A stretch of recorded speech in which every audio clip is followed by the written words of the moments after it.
All right, Makena, take it away. Hi, everyone. Am I heard in the back? Okay. My name's Makena. My mentors are Dr. Rick Williams and Jordan Argrett. And today I'm going to be talking about host specificity in the hemiparasitic plant Castilleja and its influence on plant community diversity.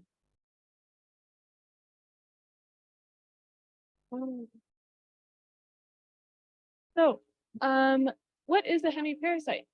A hemiparasite is a partially parasitic plant that is capable of photosynthesis and absorbing nutrients and moisture through the roots, but it has a very low nutrient use efficiency, so it still relies on its host to fully complete its life cycle and to be fully healthy. So Castilleja is a hemiparasitic genus of flowers, aka the paintbrush flower, that is native to all of North and South America, and it is a root hemiparasite, meaning that it parasitizes its host underground using a specialized organ on its roots called haustoria. The haustoria connect with the host of the roots of the host plant, and it takes nutrients from the xylem of the host and decreases its biomass health and fecundity while benefiting the Castilleja. So sounds pretty bad, right? Castilleja is hurting the plant or whatever, but we actually have some evidence that Castilleja could be doing a lot of good for its surrounding communities.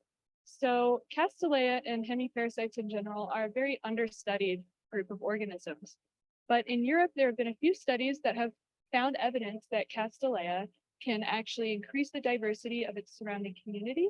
And so what we want to do is investigate that here at Rumble in the United States and see if Castilleja is doing anything. So if it were to be, here's how it would work. So Castilleja parasitizes its host, and in this case, it would be a dominant species in the community. And by parasitizing the dominant species, it's decreasing the dominant species biomass and basically reducing competition for subordinate species in the community. So Castilleja would be indirectly benefiting things like wildflowers and forbs and allowing for the establishment of things that wouldn't normally get to grow as much and increasing overall diversity. So here at Rumble and just in general, in this greater area, we don't really know anything about Castilleja. We don't know what it's parasitizing. We don't know its host tendencies, and we don't know what effect it's having on the community. So our first question is, Castilleja a generalist or specialist? And we also would like to know, are Castillejas host the dominant species in the community? And if so, what are they? And if Castilleja is targeting these dominant species in the community, we want to measure if it could be influencing diversity. So we basically want to know, is the presence of Castilleja related to more diversity? So there are 6 common species of Castilleja here in Gunnison County. We're going to be looking at 3 of them. Castilleja cremosa, we have a site down by Almont. Castilleja linearifolia, we have 2 sites by Deer Creek Trail, and Castilleja septentrionalis, where we have 2 sites, one by Avery Picnic and one up the road by Emerald Lake. So this whole study can kind of be broken up into 2 main parts. The first is where we're looking at the hosts, and the second is where we're looking at community diversity. So due to the really difficult nature of observing what's going on underground, we have to dig up a whole bunch of Castilleja, cause a lot of disturbance. And so what we did was we created a new method, an indirect method of figuring out what Castilleja might be parasitizing using spatial analysis. So basically at each population Castilleja, we're using a random sampling method with transects, and we're placing a quadrat around Castilleja and looking at what species are occurring within a 10-centimeter radius of that Castilleja, and we're replicating this across all of our sites. And so for this part of the project, we had a total of 193 plots where we were observing close neighbors to Castilleja. And basically what we're going to be doing is analyzing that. And once we get our predicted hosts, we're going to use our direct method of pastoral analysis to actually dig up a subset of Castilleja and look for pastoral connections under a microscope. And for community diversity sampling, we didn't quite have enough data to use our Chromosa site, so we're just using Linaria folia and Country Analysis for this one. But we still had 20 paired plots per site, so that gives us 160 plots total. And at each site, basically what we're doing is the random sampling again, except at each Castilleja plot, instead of just recording the nearest neighbors, we're looking at all of the species that are occurring within the plot. And we're also recording the percent cover of every single one of those species. And then after each Castilleja plot, we move the quadrat and we do a controlled paired plot right next to it. And the paired plot has no Castilleja, and we're recording the species and their cover for that as well. And then how are we going to analyze it? Or did we analyze this data? So for host specificity, we're basically looking at what species are occurring the most with Castilleja, and we're comparing the frequency of species occurring with Castilleja to their overall frequency in all of the plots. So we're basically pulling data from our control plots to compare the frequency. And we're looking for things that are occurring either in higher frequency of Castilleja than what would be expected by random chance, or just occurring in high frequency overall. So I'm gonna be showing our frequency distribution graph in just a second. And then when looking at diversity, we're gonna be looking at richness, which is the total number of species occurring within the plots, and evenness, which is the relative abundance of species. You know, is there more of one species than another? And we're gonna be quantifying that using the Shannon Diversity Index and doing an analysis of variance or an ANOVA of the mean values in the paired plots. So we're going to see, is diversity different in Castilleja plots or non-Castilleja plots? So results. For host specificity, basically we have this graph here, and we made one of these for each of our sites. This is just an example of one of them. And I'm just going to walk through what we're looking at. So on the x-axis, we have all of the species that can occur within a plot. For each of our sites, we usually had about 40 different species. And on the y-axis, we have the percent occurrence, which is the frequency of each of the species.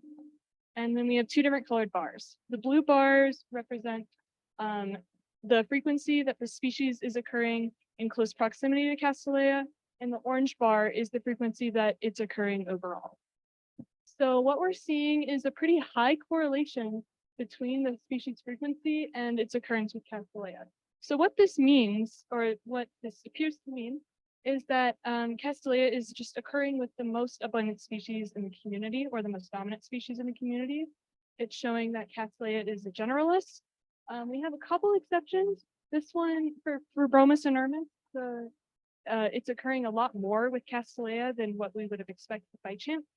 And then we have a couple over here that are a lot less, which is interesting. We're not really able to explain that quite yet, but and then I made this table that is showing what the hosts are that we've predicted so far. We haven't gotten to pastoral analysis yet, but what we're seeing is that Poa and Bromus, those are both grasses. Those are the most frequent close neighbors of Castilleja, along with a variety of other functional groups.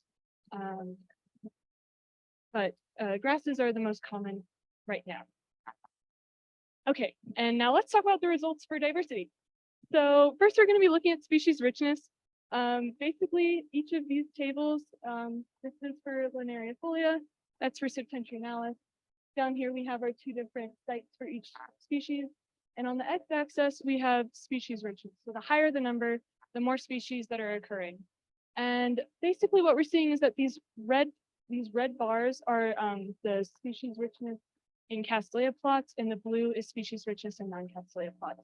And we have a significant difference between Castilleja and non-Castilleja plots, where we're seeing that there's a really positive association between the presence of Castilleja and species richness. And for species evenness, we didn't really see any association. There's no significant difference between Castilleja plots and non-Castilleja plots. But for overall diversity, we are seeing again that significant increase in diversity with the presence of Castilleja. So basically, plots with Castilleja are more diverse, plots without are less diverse. So the key takeaways here, Castilleja appears to be a generalist. It is associated with the most abundant and dominant species in the community. and it's associated with higher diversity and increased richness. I must clarify that this is not saying that Castilleja is for sure the cause of increased diversity. We're just seeing an association.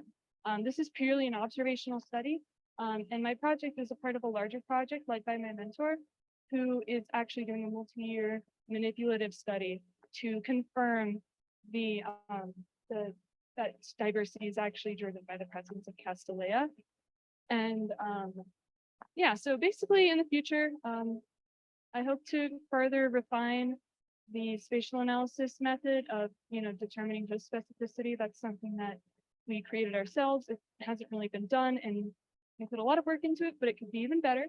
And our historical analysis, of course, to confirm our predictive host species using, by actually looking at the historical connections. So I just want to thank Rumble for this amazing opportunity, and to my mentors, Rick and Jordan, for being super supportive and helping me throughout my entire project. And not pictured, but also my friends for the emotional support. Are there any questions?